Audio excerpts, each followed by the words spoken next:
The iconic Budds Creek facility here for the 2016 Husqvarna launch. What's happening, Guaranteed MX fans? Galdi out here. Just getting the day going here. It is an absolute beautiful day. The humidity, you can tell I'm already sweating. Got the hat on, ready to rock. Looking forward to it. Gonna ride the TC 125 and 250 two-strokes, as well as the SC models 250, 350, and 450 four-strokes. The track is in primo condition. Little hard pack, little rocky looking right now, but looking forward to getting out and cutting some laps and having some fun.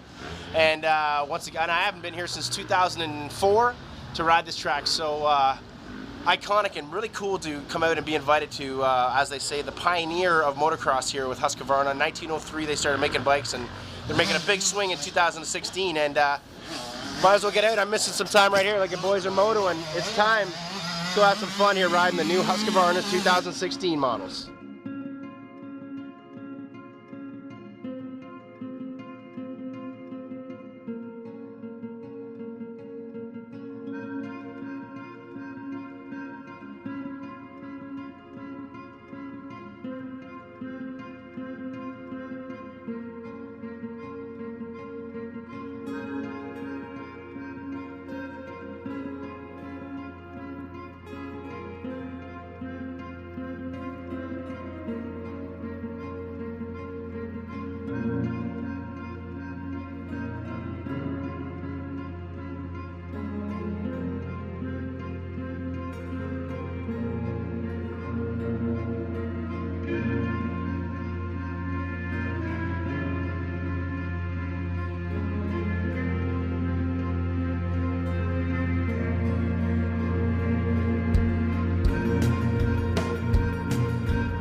Hey out there, GuaranteedMX.com fans. Ryan Gauld coming at you from Budds Creek here for the 2016 Husky event media launch for their 2016 models, the 125 and 250 two-strokes and the 250, 350, and 450 four-strokes.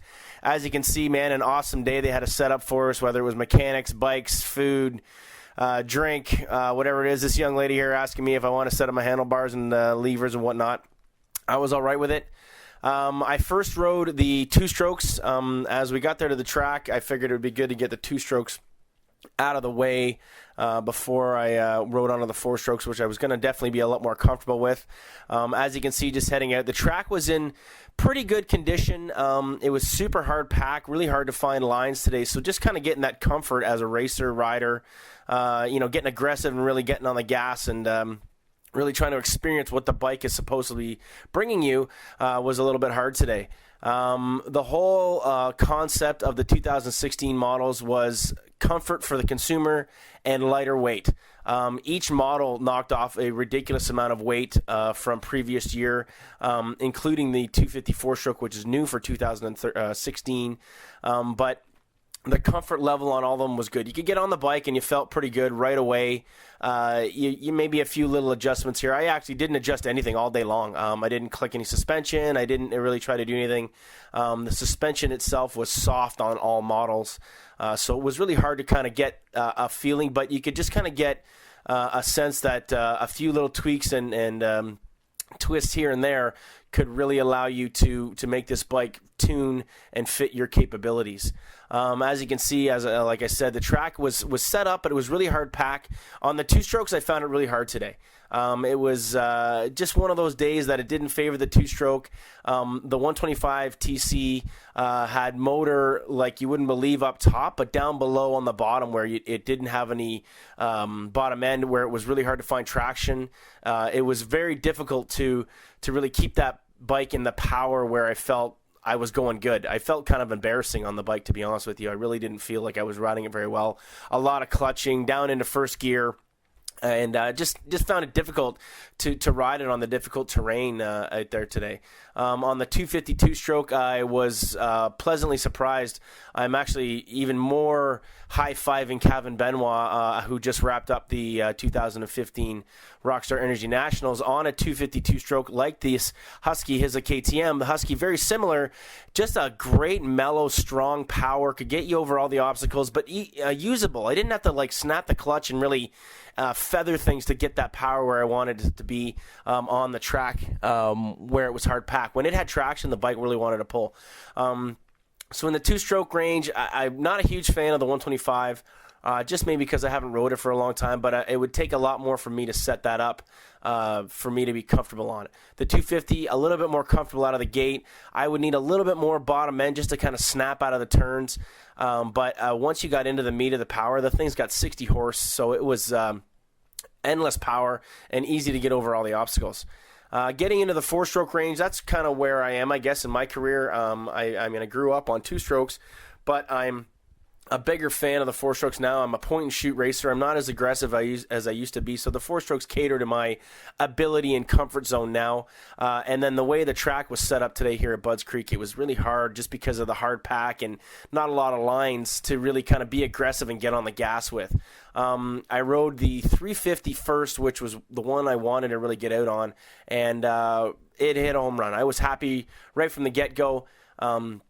Good power, just lots of fun and usable, like a lean, usable power. Nothing scary where some of those Japanese models are scary. And on jumps like this coming up the hill where you see me here and over and down, there was no jerkiness to it or no scariness. You could just kind of get on that gas and really roll through, especially in turns like that where there was no berm. It was just rock hard and shale everywhere. So traction was tough.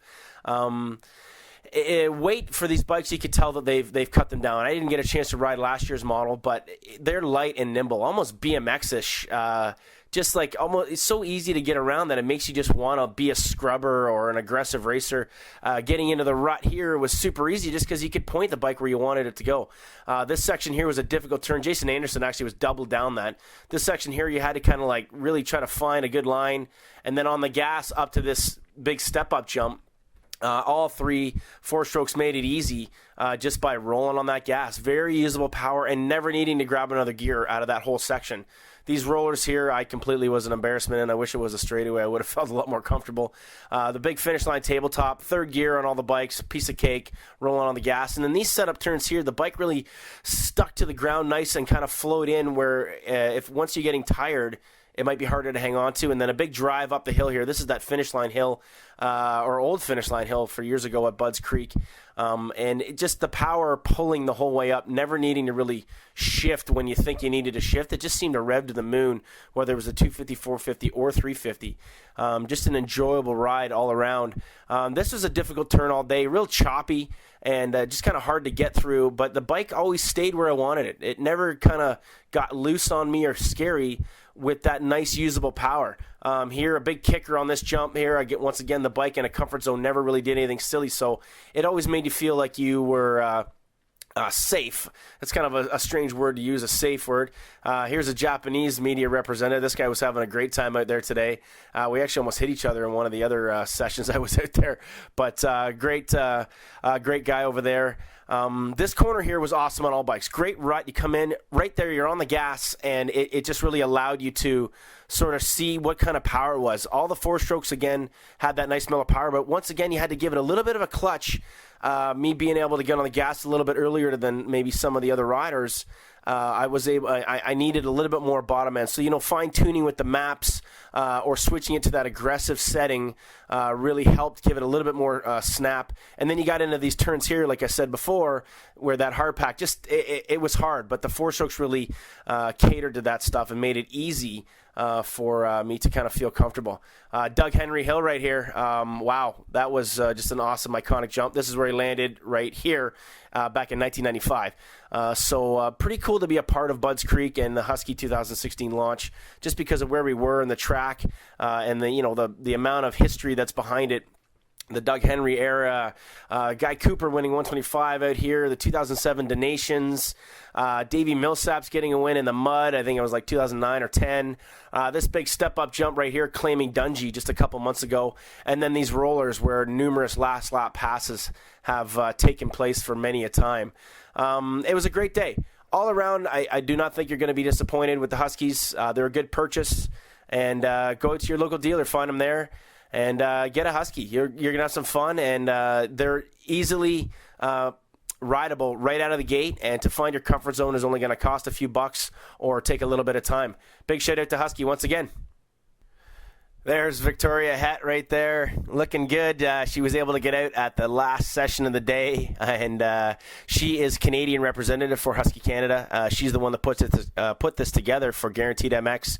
Sorry I had to do that step up beside you there, Victoria, but I just wanted to say a big thank you to Husky Canada for inviting GuaranteedMX down there, and it was cool to cut some laughs with Victoria, who was a off-road champion in her own right, and the media relations for Husky Canada, and did not look out of sorts out there. Victoria was a little nervous, and she did a great job, and a big shout out to her and the whole Husky Canada crew for allowing us to come down and just kind of be a part of this historic event.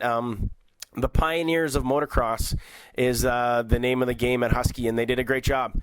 Thanks again to her and the rest of the people out there today. It was an awesome day. Coming inside.